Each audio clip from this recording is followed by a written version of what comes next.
नमस्कार दोस्तों, ASB news India के डिजिटल पैनल आपके अपने Facebook page, YouTube channel Amrish Baliyan पर आप सबका हार्दिक स्वागत है, अभिनंदन है। इस वक्त हमें हरिद्वार के मंगलौर विधानसभा क्षेत्र में उपचुनाव का रन छिड़ चुका है और 10 जुलाई को यहाँ मतदान होना है। हमारे साथ मौजूद है कांग्रेस पार्टी के प्रत्याशी काजी निजामुद्दीन जी। पहले भी वो कई बार इस विधानसभा क्षेत्र का प्रतिनिधित्व कर चुके हैं। तो किस तरह का माहौल काजी जी आप देख रहे हैं पूरे विधानसभा क्षेत्र? बहुत अच्छा माहौल है कांग्रेस पार्टी के लिए। और अभी एक ट्रेलर हमने लोकसभा के चुनाव में जो विधानसभा वार रिजल्ट देखे तो मंगलौर में 44,000 वोट पड़े कांग्रेस को और 21,000 बीजेपी को। लगभग 60% वोट कांग्रेस पार्टी के पक्ष में था।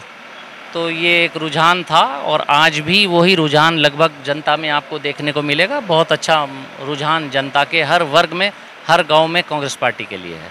अच्छा, यहाँ आपका मुकाबला मुख्य तौर पर भारतीय जनता पार्टी और बसपा के प्रत्याशी से है। फाइट सीधे किससे मान रहे हैं? जितने भी ईवीएम में नाम हैं सभी नामों को हम गंभीरता से लेंगे, सीरियसली लेंगे। एक भी नाम को हम नॉन सीरियसली नहीं लेंगे। तो सभी से हमारा चुनाव है और चाहे किसी भी दल का हो, चाहे इंडिपेंडेंट हो, कांग्रेस पार्टी हर कैंडिडेट को सीरियसली लेती है। 2022 में सिर्फ 598 मतों के अंतर से आपको हार का सामना करना पड़ा। 2-2.5 साल में ऐसा क्या परिदृश्य बदल गया जो कांग्रेस के पक्ष में आज, जैसे अभी लोकसभा चुनाव में हमने देखा भी मंगलौर विधानसभा क्षेत्र में बड़ा अंतर हार जीत का बना? हमारी मेहनत, लोगों के बीच में हमारा जुड़ाव और भारतीय जनता पार्टी की कुनीतियाँ, उसके साथ साथ कांग्रेस पार्टी की नीतियाँ, उन सब को अगर समूहित करें तो वो सब का असर जनता पर हुआ और जनता ने वो विश्वास उसी को देखते हुए जताया। अच्छा, आप अभी गुरुकुल नारसन में थे, चौधरी चरण सिंह जी के साथ अपने रिश्ते की याद आपने दिलाई, आपके पिताजी के रिश्ते की याद आपने दिलाई। हाँ, चौधरी चरण सिंह जी एक इस देश की बड़े व्यक्तित्व हुए हैं और उनको याद जो भी करे, जितना उनके बारे में जाने और पढ़े उतना ही कम है। जितना आप महापुरुषों के बारे में जानेंगे उतना ही कम है। और मुझे सौभाग्य प्राप्त है चौधरी साहब की गोद में खेलने का, उनके चरणों में बैठने का। मेरे लिए सौभाग्य की बात है। किसी भी व्यक्ति के लिए बड़े फ़ख्र की बात हो सकती है, जो मेरे लिए है। अच्छा, आज जयंत चौधरी भारतीय जनता पार्टी के पाले में खड़े हैं और कहा जा रहा है कि जल्दी जयंत चौधरी मंगलौर विधानसभा उपचुनाव में भी दस्तक देंगे। तो क्या लगता है जो आप चौधरी चरण सिंह वादी लोग हैं वो किस तरफ रुख करेंगे? ये तो जनता समझ रही है, देख रही है। सब जो बेहतर समझेंगे वो करेंगे। उनको अपने अधिकार हैं कहने के, हमें अपने अधिकार हैं कहने के। लेकिन यहाँ कम से कम जनता हवाई कैंडिडेट की तरफ नहीं जाएगी। भारतीय जनता पार्टी से बहुत नाराज़गी है।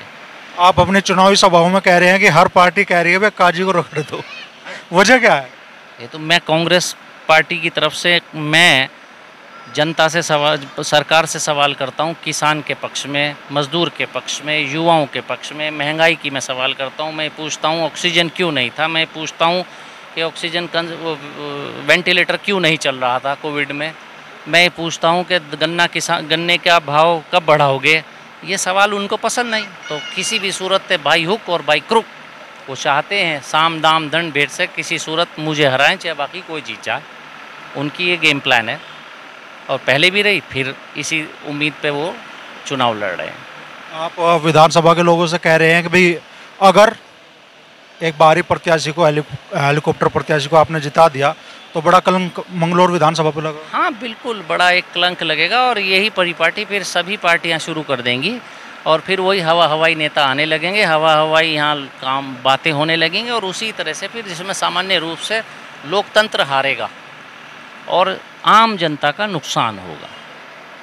जबरेड़ा विधायक वीरेंद्र जत्ती जी भी हमारे साथ में है। विधायक जी, कैसा माहौल देख रहे हैं मंगलौर विधानसभा? कांग्रेस के पक्ष में सभी वर्गों का, किसान वर्ग हो, मजदूर हो, जितने भी वर्ग हैं सभी का समर्थन कांग्रेस को मिल रहा है। और आज के समय में कांग्रेस पार्टी मजबूती के साथ ये चुनाव लड़ रही है और आने वाली 13 तारीख को कांग्रेस के हक में बहुत ही बेहतर परिणाम आने वाले हैं। अच्छा, लोकसभा का पूरा चुनाव परिणाम तो आप लोगों के हक में नहीं गया, लेकिन विधानसभा क्षेत्र में, इस मंगलौर विधानसभा क्षेत्र में आप जीते लोकसभा चुनाव में, लग रहा है कि चुनाव परिणाम दोहराया जाएगा? बिल्कुल, निश्चित रूप से दोहराया जाएगा, निश्चित रूप से दोहराया जाएगा। ये कुछ बात करना चाहिए। तो बड़ी बात काजी निजामुद्दीन कह रहे हैं कि लोकसभा चुनाव में बड़ा अंतर इस विधानसभा क्षेत्र की जनता ने तय किया था और उसी भरोसे वो जनता के भरोसे फिर से चुनाव मैदान में है और वही परिणाम दोहराया जाएगा, ऐसी उम्मीद कर रहे हैं।